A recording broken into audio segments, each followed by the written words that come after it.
This is the Surly Grognards for July 7th, 2014. This is Peter Bowman, and as usual, I'm joined by my good friend and co-host, Eric Carlson. How you doing tonight, Eric? I'm doing all right. Excellent. So, this week's topic came about from a question we got on the forums from Ristigger, saying, "Hey Grognards, I've been playing a new game called Numenera with some friends. While reading through the core book, a few rules felt very strange to me. In Numenera, the GM doesn't roll dice. In the game, monsters have a set number that the players have to roll against when attacking or defending. While it makes combat kind of boring for the game master, it didn't strike me as that strange. It's when we got to a certain rule that got me thinking. In Numenera, I said it right, good. There's a rule called GM intrusion. The rule is that a GM cannot intrude upon the game in a significant way without paying the player's experience. So if you wonder that scene from Indiana Jones where the boulder falls from the ceiling, you need to pay like 2 XP according to the rules of Numenera. Now this may be me just being a paranoid shut-in with cans of urine all around me. Okay. But it seems like Monty Cook hates game masters. It seems like he wants to empower the game master so the players can have a, quote, pure experience, end quote. I was wondering if you could give your opinion on these rules and either validate my crazy rambling or confirm that I'm just being dumb. Either way, it seems like a unique rule that breaks away from all the norms in role-playing games that might be worth discussing. Yeah, that got me thinking that we might want to talk about how much power the game master should have. Yeah, it's a really weird question because my first instinct is just go, well, all the power to the game master. It's their job. It's what they do. It's their job. Yeah. Then I start thinking like that's not necessarily true. Yeah. Yeah. I mean, the classic statement that everyone knows is that what the GM says goes. Yeah. Rule 0. And then, yeah. But I've found over the years that it helps a lot to give the players more power than a lot of game servers assume. A lot of older games assume that they have. Yes. Like, I routinely will involve the players in world design parts, like during the campaign. And that's cool. Yeah, because I part of it is that means it's less work for me. I freely admit that's part of my motivation. And the other part of it is that by doing so, the players become more invested in the game. I've said this before on the show Right. multiple times, but it's true. I mean, I've seen it. It feels like that. When the players get to create and import NPCs that are part of their background, add little details to the world here and there, work up an entire sector of space and several alien species. Thank you, Chris. They become more invested in the game world because it's part theirs, and it makes the campaign more a shared experience, which is, I think, one of the major goals in a role-playing game, I think. Yeah, I mean, that's... You're all collaboratively telling a story, is the idea. And, some game masters I've played with tend to jealously guard the power of the GM. Right. And it always struck me as a bit of not how it's supposed to go. I mean, it's not as bad as being an adversarial GM. Nothing is that bad. Well, there are things that are worse, but adversarial game mastering is one of my personal pet peeves. You are not in a competition, right? But yeah, I played in a couple. I played with a few people that jealously guard that power. Like, no, this is how this works. Well, would it be cool if we did this? No. This is how it works. Okay. Sure, why? Okay, if that's really what you feel. I mean, and there are times when I'll do that. I can adapt to that. I can play with that. That's cool. I can play many styles. But that was always something that sort of struck me as a little not quite right. Right. I mean, I'll do that from time to time. Yeah, and the difference is with you is I know you're all about forgetting and involving the players and all that shit. Right. I play with you enough times to know that that's how it goes. Right. Well, also, I mean, there are, especially in world design, there are definitely times when I've got, a notion for the campaign and for the way the world works that I don't want to change because it'll change too many other things. Right. So those there are things that I'm not willing to bend on because they're part of the core sort of design of the game world. Yeah, I mean, there's no reason why, like, say, for example, Word should suddenly be able to, like, start commanding full-blooded trolls with the power of her brain in the Iron Kingdoms game. Yeah, that's not going to happen. That's not going to happen. But like the example from this past week's game, where in a desperate situation, Lysair, Word's character, who's a warcaster, tried to take control of an opposing warjack, which by a lot of the fluff and such shouldn't work. There are so many reasons that shouldn't work. I mean, it's happened in universe a couple of times. Yeah, by Haley, who breaks all the rules. Yes. But that's part of the reason it doesn't really bother me that much, because the player characters are supposed to break some of the rules here and there. Yeah, and it was a cool, dramatic moment, which is why I didn't, like, immediately start going, like, push up my glasses and go, this isn't exactly how it's supposed to work. But, yeah. And my reply would have been, but it's fucking awesome. Which was true. And to say the party's butt. Described this, like, huge cinematic thing where she, like, parkours up the wall, jumps onto the smokestack, like, levers open the access hatch on the top, and all this other crazy shit. And I was like, that's awesome. Okay. And at least the Jack wasn't actually bonded to a warcaster. Yeah, in which case there's no way she's going to do that. No, that wasn't happening. Also, that Jack was totally kicking our ass. Yeah, it was doing a bit better than I was planning. Despite the fact that I was rolling like crap for part of it. It was taking longer to put it down than I was expecting. That I was thinking it was going to. Part of it is we've only got one mighty character, and we don't have a real virtuoso. Yeah, that's the thing. We don't have the crazy damage output that, say, the Tuesday Night Crew does. Right. Yeah, the lack of, and neither of the spellcasters are really kitted out to kick out a lot of damage yet. Right. Like, honestly, in like a session or two, Word will be able to be something of a can opener with Lysair. Well, yeah, like we'll have two armor crackers that'll be Lysair and Rook, and it'll be awesome. Right. And right now we only really have one. Yeah. I mean, yeah. So, but at any rate, back to sort of the actual topic at hand. The whole GM power thing. Right. Yeah. So. I think it does vary by campaign and by group. And sort of about roughly how comfortable players are with ceding control to the Game Master and vice versa.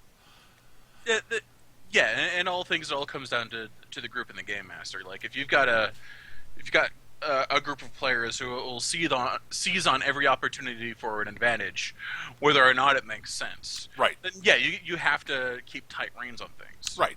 Absolutely. So, yeah, but back to the game system in question, the concept of, the paying the players to XP to, pay the players XP to drop the boulder or what have you. I can see that. I'd rather give them bonuses, like short-term mechanical bonuses rather than experience. Yeah. But I don't know what the XP system in that game is like, so I can't really comment on that. And to me, that just works into the overall reward, XP reward at the end of the session. Right.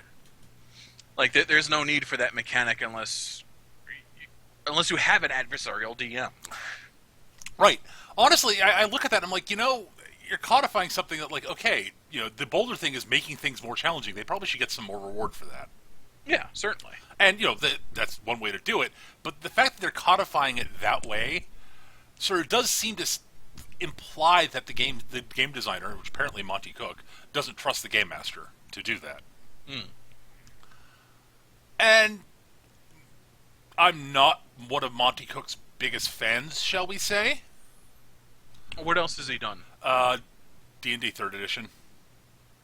Oh yeah, you hate that guy. Uh-huh. Yeah, you hate that guy like I hate Jeff Koons. Specifically because of the fact that he introduced a whole bunch of trap options in 3rd Ed intentionally. Mm. Because he wanted to give advantages to players, players with with player skill and player experience. And it's like, that's a dick move. It is a dick move, and I agree. There's no reason for trap options in a game. Yeah, but apparently he thought it was a good idea, and apparently thinks this is a good idea. And it's a less bad idea. It's not a terrible idea. It's just it strikes me as unnecessary. Yeah, I mean, again, I like the idea of like it's somewhat similar to the way Mutants Masterminds handles handing out hero points, with complications and such. Right. And I like that mechanic better because I haven't looked too closely into the fate system, having only one book for it, which I've never actually played. right, But they seem to remember it has a similar mechanic right, where you'll like get some cookie for this complication, or you can ignore it and other things happen. right. Someone in the chat, Tholomes in the chat, mentions that a lot from what he's seen from the system is that Monty Cook doesn't seem to really trust game masters, and according to some people, the system doesn't seem to trust the players either. That doesn't surprise me. Again, not a fan of Monty Cook. Doesn't sound like a terribly enjoyable system. It Having only heard about it this way. and I'm sure it's a fine system overall. I mean, honestly, most role playing games are flawed in a lot of ways, and will be a lot of fun with the right group either way. Right. Like I was like but I just don't like a lot of the way Monty Cook designs things. Also, Azul in chat mentions that apparently Monty Cook ended up regretting the trap options in Third Ed, and that's fine. And kudos to him, but he thought it was a good idea at the time, Yeah. and that's one of the things that I would instinctively say is a terrible idea. Yeah, it seems like it's the kind of thing I'd come up with, give it a moment's thought, and go, huh, that doesn't seem like a lot of fun. So we'll drop it. Like I understand, like I can understand coming up with the idea and going, yeah, that's a cool idea. Then you start thinking about the options and the implications and how it's a barrier of entry for new players. And yeah, it doesn't seem like a lot of fun, and could potentially remove enjoyment from the people supposed to be enjoying the game. So Right. we should drop it. like I can understand the concept of having bad options that you should avoid and that you learn to avoid over time in a competitive game. Yeah. Yeah, certainly. But in role playing game, it's not competitive. So why should the more experienced players get a noticeable advantage beyond the fact that they're more experienced? I don't know. At least again, and that'll happen in any system anyways, because there will be options that are bad. Yeah, I mean, But- you can't run things. You can't make a perfect system. Right. And at that point, it's not intentional though. Yeah, Intentionally putting those in there is the problem. and it might even be an excellent option for something else, like a different class or career or just build. But you take it because it sounds neat with this particular build, and there's just no synergy, and it falls apart. Right. That's understandable. You weren't fully aware how things interacted, and you made a bad choice, and I get that. Right. I could also see an argument for going, this doesn't have nearly the kind of synergy I wanted. Well, then you can buy back that upgrade and choose something else at the same cost. Okay. Which I never do. Oh wait, I do that all the time. Yeah.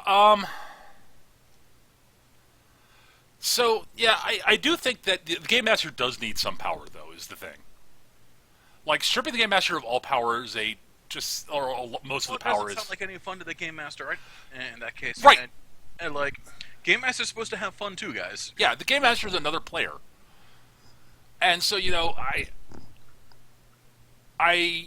concept of like the whole concept of the game master not rolling dice, the monsters have set numbers and such. It's like, okay, sure, that could work. You can do that because then it's all about like employing the monsters and their abilities tactically. Assuming that the game is set up to do that, but from what I understand about Numenera, that's not the case. It's sort of a rules light system to a large degree.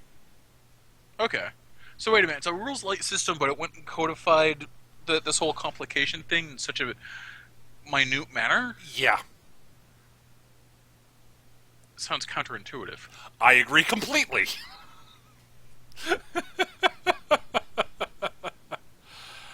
So yeah, but I mean, again, I can't comment. I've not read the book, so Yeah, I I don't even know what the fuck the book looks like. I yeah, mean, me neither. everything I'm hearing about Numenera is from this discussion. So Right. So I've done a little bit of I could research. be completely wrong. I've done a little bit of research on it, but not much. And Yes, just that, we are damning without ever having looked upon it. as I So said, that makes us awesome. Is what that does. I would expect it's actually probably a decent game overall, but it Yeah, probably not my cup of tea. Yeah, if someone really wanted to run it and I had the available time, yeah, I'd give it a shot. Sure. I'll try anything once. I went to art school. Yeah. So yeah, but I'm just trying to think of examples like of what sort of good ways to peg sort of game master power and such. Because it's we talked a little bit about that, and it's sort of hard. Giving up giving certain examples, like I honestly, for the most part, the game master really does have final say over what is allowed in the universe, Yeah, absolutely. I mean, it's in the game world specifically. yeah. But one of the things I like about the Fate system, and by extension the Harry Dresden role playing game, which is the only Fate system book I have. Right. Is that a lot of the world is a collaborative thing with all the Right. players and the game master investing all this time and effort. Like the setting is itself a character that everyone is building together, Right. and that's really cool. Rogue Trader does a similar thing with how the group's ship comes into being. Like, do we want to have this kind of ship? How many? Let's do this. What are our relationships and positions on this ship? How many people do we have on the ship? Do we have is it really regimented? All that kind of stuff. That's all a collaborative thing, also. Right. And I approve of that sort of thing. I do feel that in no small part, again, the sort of final say should be on the GM's shoulder. I think Yeah, I mean, the GM gets veto power, is what it comes down that's to. sort of what it boils down to for me. And I don't use my veto power very often because Use it less often than I do, honestly. yeah. Well, again, I think part of that is just that I game master a lot more than you do. So this is true. This is also very true. So I'm very comfortable with adapting to the world changing because the players want to do something, or they want to play something in particular. Yeah, and that's cool. But there are some things where I'm just like sets off all the alarm bells. It's like, why would you do that? Yeah. Which my first instinct is to just outright disallow it. Like, Nope. And that's fine, honestly. I mean, again, it can't play a half vampire, half werewolf, half dragon, elf. No. But I've got the rules for it here. No. People will be like, that's no. weird, but I think you can make it work. It would depend entirely on the player for me. Yeah. My first reaction is, why would you even do that? That's stupid. That is a thought that's running through my head probably when it's suggested. And I admit that I've had players who, when they suggested character ideas to me, the thought that ran through my brain is, why the fuck would you... Never mind, I'm not going to ask. I know this person can play basically anything, and they want to do something weird and wacky, go for it. You're talking about Leland, aren't you? Not just Leland, actually. I've had other players who do similar things. Right. Leland's characters are always a trip because they're always something weird and off the wall, and like my first reaction is, why would you do that? No! And it always ends up being entertaining because I almost never run a game with Leland in it. Right. Yeah, it's I'm the one who has to deal with that stuff. Yes. Or Chris. But being the Tuesday Iron Kingdoms gamer is like, I want to play a gobber pugilist cutthroat. I just want to murder things with my fists. That's utterly ridiculous, and why would you do that? Also, hilarious. Do it. yeah, but like an example, a good friend of mine, my friend Joey, I was running a game that was sort of similar in the setting and sort of the premise, very similar to you remember the Space Pirates game I ran with you guys? Yes.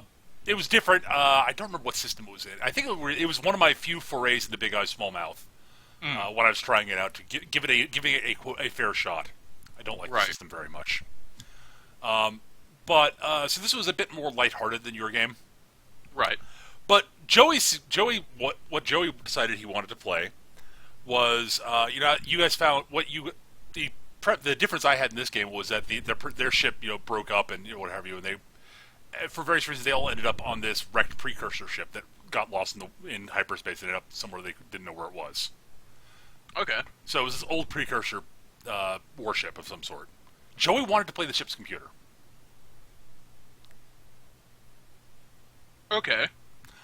Actually, that could be a lot of fun thinking about it. It is. It I was. could totally see that. It was an interesting character, and we got around some of the drawbacks of basically building Joey as the ship, basically by him not having nearly enough points to do that.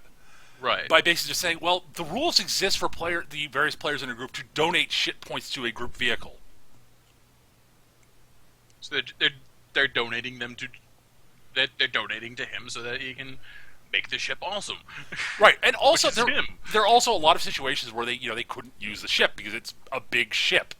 So like if they're going planet side, Joey explicitly had like a little droney thing that basically the AI could go through, like the little sort of AI little capsule thingy from Outlaw Store for the Yeah, yeah. for Gilliam.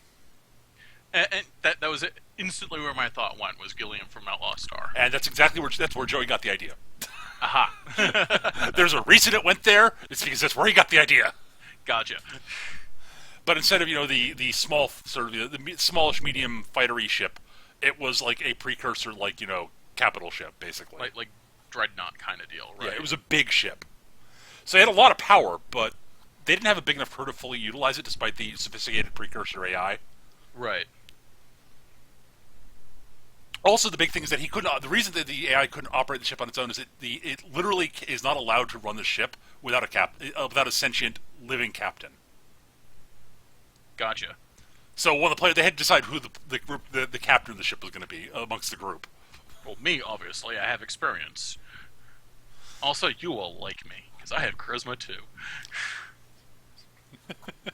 Well, in that game, yes. In your game, yes. But yeah, it was definitely a bit of an off the wall character idea. Right. Um, Not just that our Space Pirates game didn't have a whole bunch of off the wall character ideas. yeah. Actually, that game, the Big Eye Small Mouth one, had a bunch of wacky characters. It was a Big Eye Small Mouth game, so that's really to be expected because it's sort of anime themed. Right.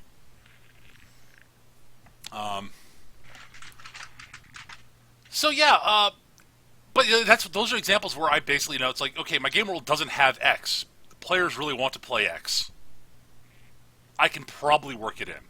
I've done that a whole bunch in the various iterations of the Shadowlands campaign Right. world. Like the reason player character kobolds are allowed is because my friend Peter Shaw wanted to try out a kobold in 4th Ed. So I said, sure, I can add those.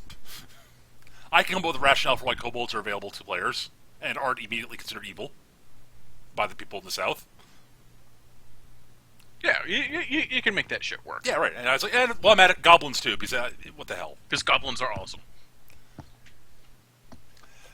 So yeah, it was definitely a fairly. I do that sort of thing all the time. That's sort of minor power seeding. I mean, it's not really a big deal. I know for some people it is a big deal.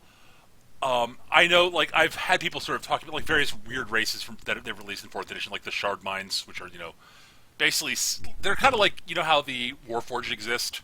Yeah. They're kind of like Warforged, except they're sentient crystal thingies. They're weird.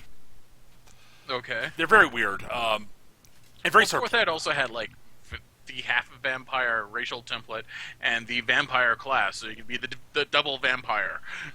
Yes, you could be. Yes. Yeah. You could throw the werewolf theme on top of that while you're at it if you wanted to. Yeah, for utter ridiculousness. And then choose, and like you could play, like there was the Dampier, which were the yeah, you could play a Revenant dump here. Yeah, it just got stupid. But if you for players who really want it, I guess. Although Revenants were one of the few races I ever actually flat out said no to in 4th Ed. But that's Right. because they were mechanically broken as fuck.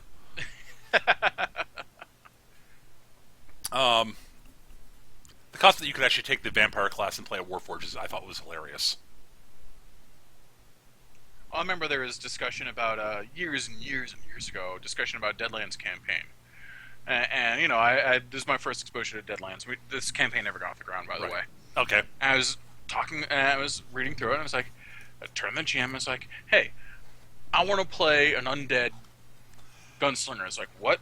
I want to be an undead gunslinger, except I want a terrible agility. All I do is I just soak up all the bullets from my opponent, and then I shoot him. Wow. All right, that is a character concept that I would look at you and say, you probably don't know why this is a terrible idea. And I did not, but I thought it was fucking awesome. And I would probably eventually explain to you a bit why it's a terrible idea. He just nixed it out of hand. But I was like, but I have a sawed-off shotgun. I can pick the bullets out as he's shooting me and load them into my shotgun. No, there's so many reasons why it's cool. Yeah. It's just that in game, being undead is in It's actually Deadlands. really bad news. Yes. It's yeah. I mean, it's something that can happen during play to your character, right. and it's a bad thing. TM.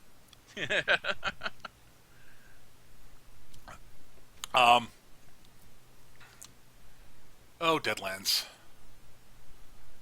Game I want to like more than I do. I really enjoy the world. I haven't really played it much, Right. but it just seems so. There's a certain degree of wackiness to it, despite its attempts at spooky horror in the Old West. That I really enjoy, like the whole mad scientist thing and the automatons. There's a lot of really cool stuff in it. It's just that the Yeah. background world stuff's a little too darkety dark for my tastes. Gotcha. It's a little too forlorn of hope. Okay. Like I'm okay with like dark settings, but I don't like getting settings where the players literally have no hope, Right. and you don't. And everyone is doomed in Deadlands. You're screwed. The world's going to hell in a handbasket, and there's not a goddamn thing anybody can do about it. You can make it slightly less bad. But I want to play a mad scientist monster hunter with a lightning cannon. That can be done. How Again. much fun would that be? Honestly, I Play like Wild Bill Hickok with a lightning cannon. honestly, if I was to run Deadlands, I mean, I could see myself doing it. I just have to make some changes to the game world to make it Right. palatable for me. And see, that's again, it's one of those things like I'd have to like.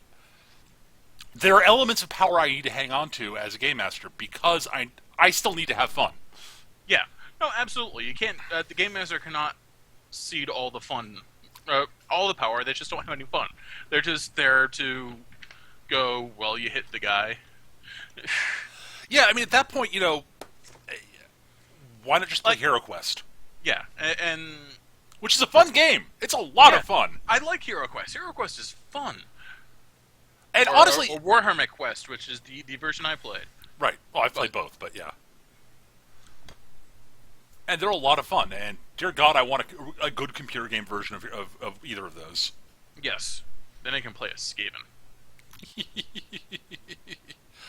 But at any rate, yeah, so like mechanically, in terms of Well, like, you're totally going all mechano robot there. I'm going on Mechano Robot. Oh dear, I'm dropping frames. All right, stream's about. Oh nope, stream came back. I'm still getting the little loading button, but now it's gone. Okay. Okay, so yeah, so for people listening to the recording, sorry about that. Looks like I didn't lose my recording, which is good. Right. I've been having problems with the stream occasionally dropping out the past few days. Not sure why. Been trying to track it down. But at any rate, yeah, I'd say definitely, in terms of world building, there's definitely areas I definitely want to hang on to, sort of my Game Master Fiat areas. Right. And honestly, during game, I will declare GM Fiat from time to time if I think it's necessary to continue the plot. To make it, like, to basically sort of say, okay, look, guys, I want this character to be a recurring villain. He's an interesting character. I spent a lot of effort on developing his personality and all this stuff. And if you axe him right now, that would be a real pain in my ass. Yeah, I mean, hell, everyone's done that. I was much less willing to do that in days past. I was really a big sort of let the dice fall where they may type of game master for a long time.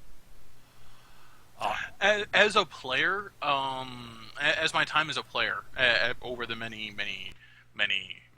years, I've come to the conclusion that DM fiat is a good thing, and because it often falls down in the player's favor. Sure, there are times I'll GM fiat in the player's favor. Absolutely. Yeah. Oh, and usually if the DM does a fiat and it doesn't look like it's in your favor initially, it's because something awesome's coming.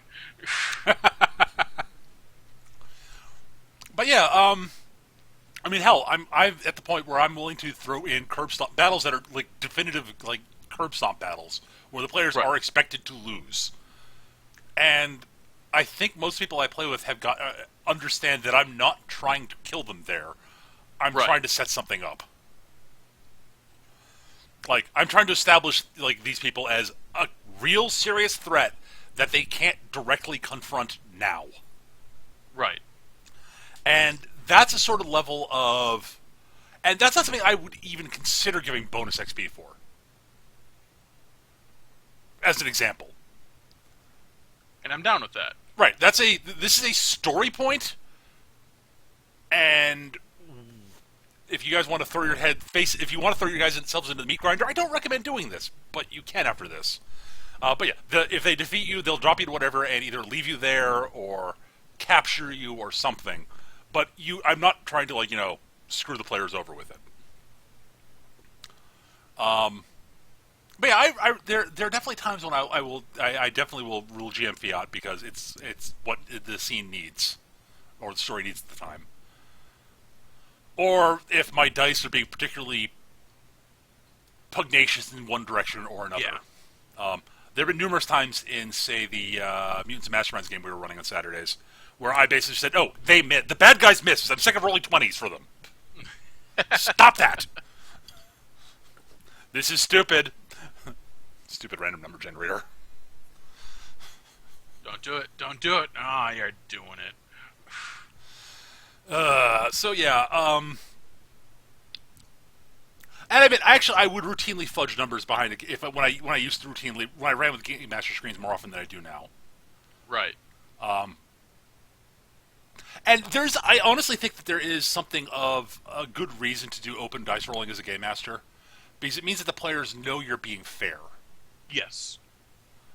And I think that's actually, the most important aspect about where the Game Master's balance falls, is that it's got to be fair.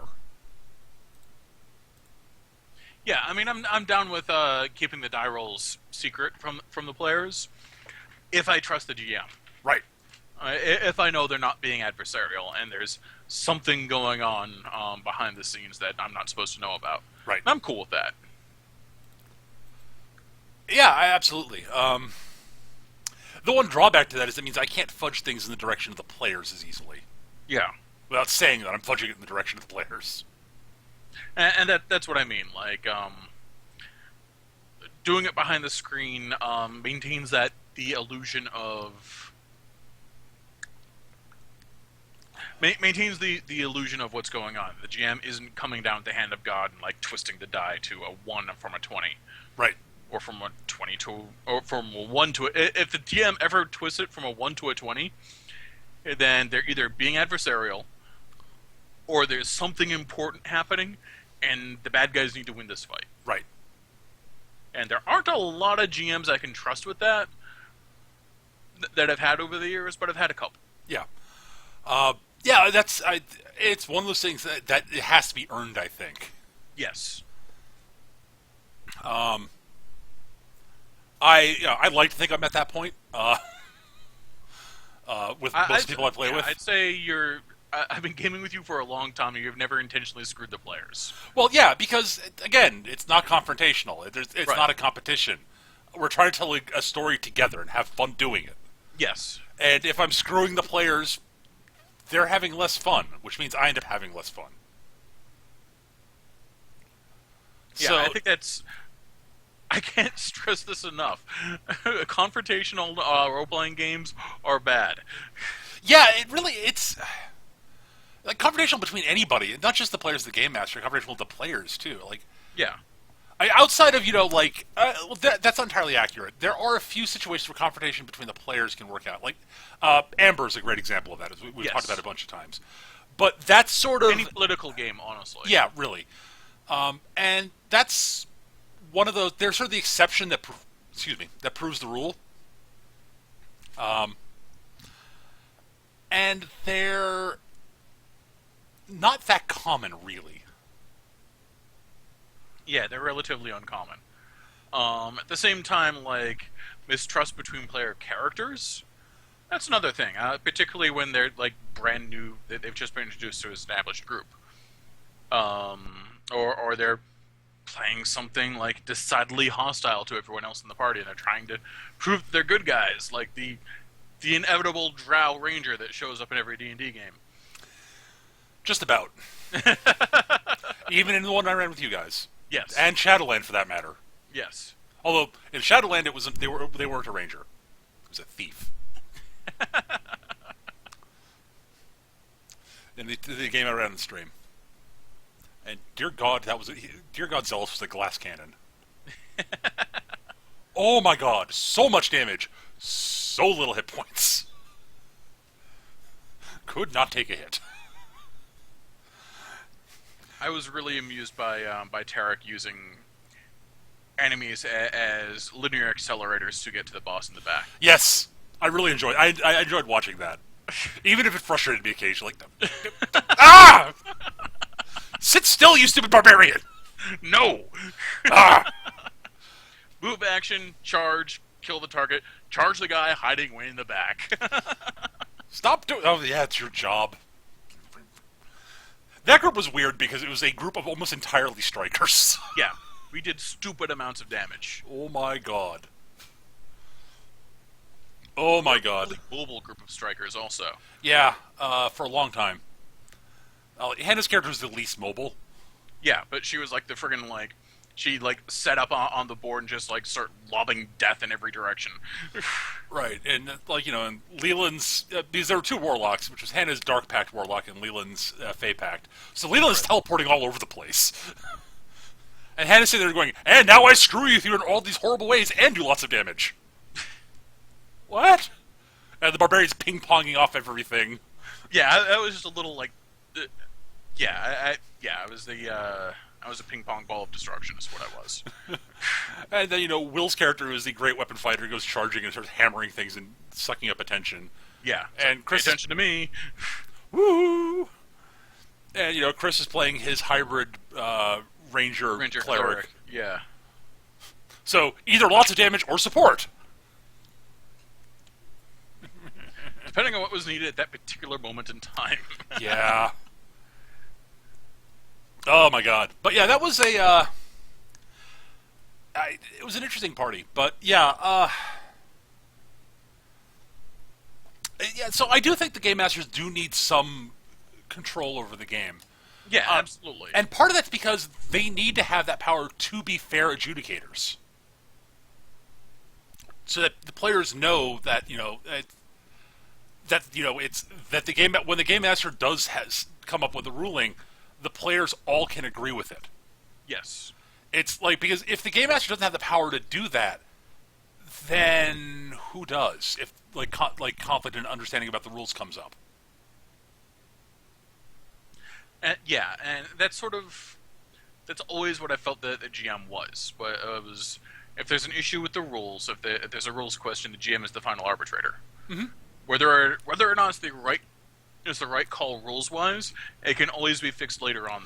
Yeah, my general rule of thumb is if I decide when I come down with a ruling, I prefer not to go digging through the books for look for the rule, although I do it often anyways because I'm a compulsive rules reader. But ideally, my reaction is to come up with a ruling on the spot and run with it for that session, and then after the session, look up what the rules should be, and then come up with a ruling on that then. So we can move. So that going forward, we'll do it the quote right way. Unless I think unless we all think the ruling I came up with is more fun. Yeah, in which case, well, you go with the fun option, Well, obviously. yeah, because it's more fun, and that's the whole fucking point. That's the whole point. Why are we playing this game if we're not to have fun? Good question. So, yeah, I'm just trying to think of other examples of areas where the game master needs power. I mean, world building is one where the game master definitely needs power. There's no question in my mind about that. And they need power over the rules so they can make fair rules interpretations and such. And all that other stuff. But too much power, it means that the players start losing Right, and the connection. game master becomes a tyrant. I was not just that they become a tyrant. It's that the players lose their connection to the game. Yes. The players need some power so they can actually feel connected to the game and the game world. At least that's my opinion. You can't keep going like, well, that's against your alignment. Alignments. Yeah, I know. We've said this before on two separate episodes, but Alignments are there as alignments are training wheels. they are, honestly, they're great for that, and they're a great way to get a nugget of a character. Yeah. But tying mechanics to them just bothers the fuck out of me now. Like, I just look at I actually completely agree. Like, if I can, I will ignore alignments whenever I can. Yeah, and I completely do. In when I've been running fourth ed, like yeah, feel free to write down alignments, whatever. Use that for your own guidelines. I'm not going to pay any fucking attention to them. Yeah, like I wrote down alignment on Zarkov because I had to because of the class he took. Yeah, and I'm not going to enforce that. If we go back to Slayers, I like to think I've been doing a good job with it. Well, yeah, you've been playing a good paladin, basically. Yeah, because that's basically what your character is.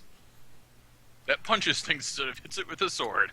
Right, but it's like I don't really think about alignments per se.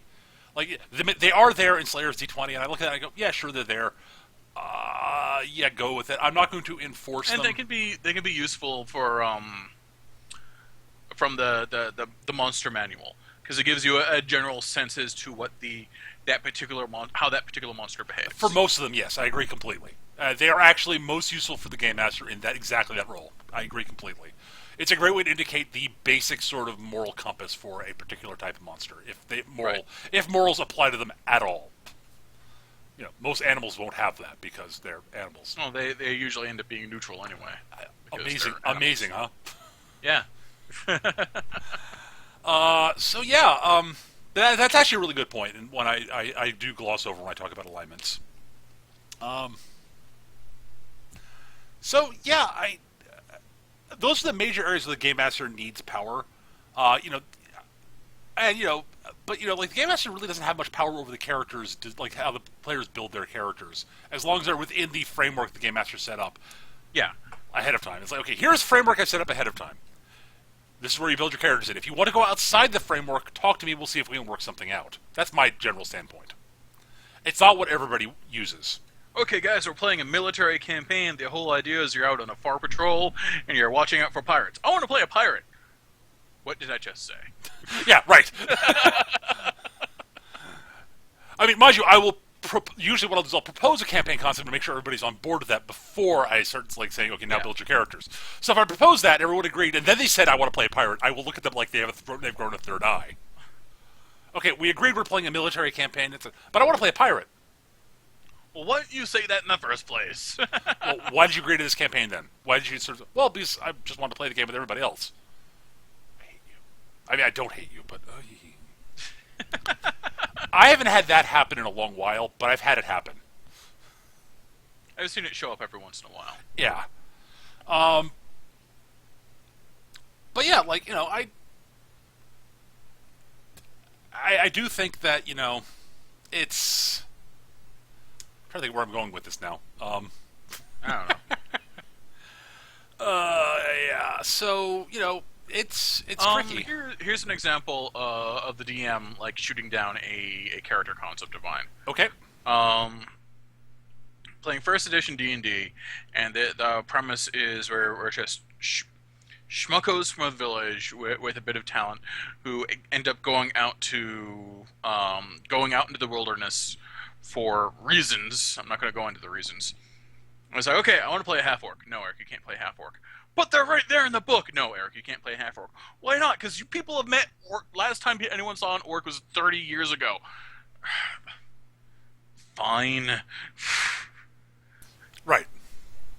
Guess I'll play a stupid human.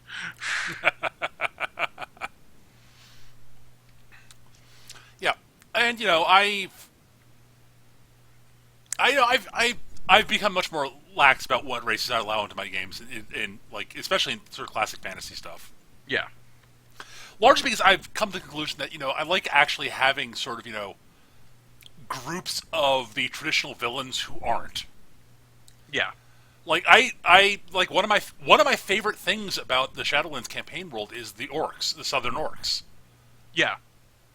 Right, because I really, really like that conceptually, that there is a group of orcs who have learned through effort and hard work, and basically had a bit of having a bit beaten into them, but to get along with other races and become an actual civilization, and organizing, and so while they still keep some of their sort of more traditional orky sort of aspects, they've also sort of they're different. Mm. And I kind of like that a lot. I really like that about the Southern Orcs in the Shadowlands campaign world they set up. Because basically they were a tribe in the southern part of the continent. And after the Drow won and cut the continent in like 2/3, basically there's a chunk that the Drow couldn't get past for reasons of dwarves and goblins in tunnels. And the Drow said, "That's so much work, and we've conquered so much already." Fuck it, let them have it. We'll get to it eventually. We'll get to it later once we consolidate everything else. And so there are a bunch of orcs stuck down there, and they did their whole orky raiding thing, and the powers down there basically was like, okay, look, we can't put up with this, and we need all the allies we don't can have get. The resources to support this anymore. And so they basically dealt a sharp shock to the orc tribes. And then basically said, okay, look, we want to work with you. We're going to show you ways that you can get what you want without trying to kill all of us. And you guys hate the Drow, right? Well, yeah, everyone hates the Drow. Well, if you work with us, you can help us kick the Drow's ass in a while. Well, they do like kicking that. They do like kicking elf ass. So yeah, okay. And then the southern orcs started looking like, wait, you mean we can like have an economy and buy all the stuff we want without from other people making it, and it'll be better. But that seems like cheating somehow. This seems wrong, but it's clearly working because I'm not portraying them as idiots. Are you sure this isn't some sort of exploit in the system? Right, exactly. This is too easy. What the hell? And this whole fighting in formations, like, supporting each other thing. This is why you guys keep kicking our asses. Huh. Like, yeah, we do great on raids, but if there comes an actual battle... Oh, that's why the hobgoblins keep talking about that sort of shit. Huh.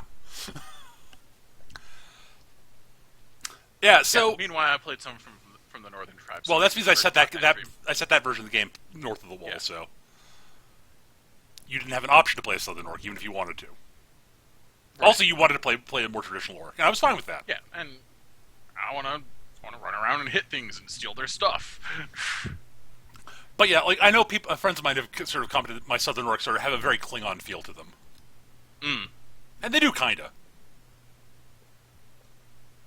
Sort of Klingons crossed with Rome. Yeah, Roman Klingons. Which is kind of an awesome concept, actually. Yeah. Sort of a weird blend of the Romulans and Klingons, actually, now that I think about it. I don't see too much of the Romulans in there, because... Well, yeah. Oh. They're still orcs. They don't bother with that, like, all the political bullshit. They're like, alright, you want to be in charge? Fine. You get to deal with being in charge. We don't want to be in charge. At any rate, so But like the orcs were put into the very first Shadowlands game because someone wanted to try playing basically sort of a Klingon orc, and I said, sure, I can work that in. That was the very first one, the one I talked about the failed games episode we did. Right. And I kept it ever since because I liked it. It's like, this is actually a good idea. Can I do this with more races? And like, I've changed how I view goblins in a lot of my game worlds because I like them as more than just sort of your traditional sort of, cannon fodder flunkies. I like making them into sort of these shrewd trader types, who are somewhat amoral, but they're not evil. Right. And I've actually had a lot. One of the better interpretations of goblins I've seen in people's games is turning them from like the dumbass cannon fodder into sort of maniacal versions of Tinker Gnomes. Almost like gremlins. Like they will look at a crossbow and think, you know what this needs? Missiles. But we haven't figured out missiles yet. But I want them, so I'm going to figure it out. Bring me some bat guano and something else that burns. Bat guano doesn't burn? Shut up! I'll make it work. Right. No, I love stuff like that. I love playing with the different races and doing different things with them, and putting new spins and interpretations on them. Right. Especially with the classic races. I don't do it as often with some like the dwarves and elves because I kind of like them as they are. Right. Especially dwarves. I like dwarves are pretty cool. Yeah. Yeah. So, sort of gone off topic a bit there, but we've gone completely off topic. Yeah, we have. No shock there. We do this all the fucking time. Oh God. So we're coming up on about an hour, and we've had a good long discussion about this, I think. Yes. Rambling, disjointed, but a discussion. Us being rambling and disjointed, that never happens. All the freaking time. At any rate, Eric, so any last thoughts on Game Master Power? Just that ideally it should be something shared, but you can't see it all. It all boils down to the relationship between the Game Master and the players. And yeah, words. Yeah, I do think the Game Master needs power. The players need some also, but a lot of the players' power really is for focus on their characters. Yes. Whereas Game Master's power is more focused on the world, I'd say. Yeah, absolutely. It's sort of macro versus micro levels of power. I like that. Actually. Yeah, we'll go with that. That sounds good. Macro power versus micro power. I knew I could bring economics into this somehow. God damn it, my degree will be useful for something. Nope. Anywho. Yeah, I was an economics theory major in college. Anyways, that's probably going to basically do it for this week. Thanks for listening. I hope you enjoyed the show. We'll be back next week at our usual recording time, which is 7 p.m. Eastern here on twitch.tv/mechagm, which is where we record the show live. You can find previous recordings of the show on my blog, which you can find at mechagm.blogspot.com. And if you want to we try to save time at the end of each show for questions. We've answered the question we got this week as the topic. But we try to save time at the end of each show for viewer questions. And you can email them to us, which you can find our email address at surlygrognards@yahoo.com, surlygrognards @yahoo.com. Or you can post them on our forums, which you can find at mechagm.forumer.com. If you've got feedback for us, constructive criticism and the like, we love getting that stuff, so send it to either of those places. And if you've got show topic suggestions, we love those. 2 pieces. We really do. Holy crap, do we love those. And we often will come up with show topics out of questions, so we love those too. So send them to us. We love them. Please. More. Also, I will tweet. I tweet out when the show is going to go live on my Twitter. Which you can find. My Twitter handle is @MechaGM. So if the show is going to be starting, if it's going to be running late, or if we're not going to be doing it this a given week, that's where I'll be sending a notification about that. So keep an eye out on my Twitter handle if you want to keep track of when the show is going to be going live. I think that's it though. I think that is it. That's the rigmarole, right? Yeah, that's your shtick. Okay, great, excellent. Got everything in there. Yay! So, until next week, guys, thanks for watching. We hope you had a good time, and we'll see you guys soon. Be happy, be safe, keep on gaming, and we'll see you guys then. Bye, humans.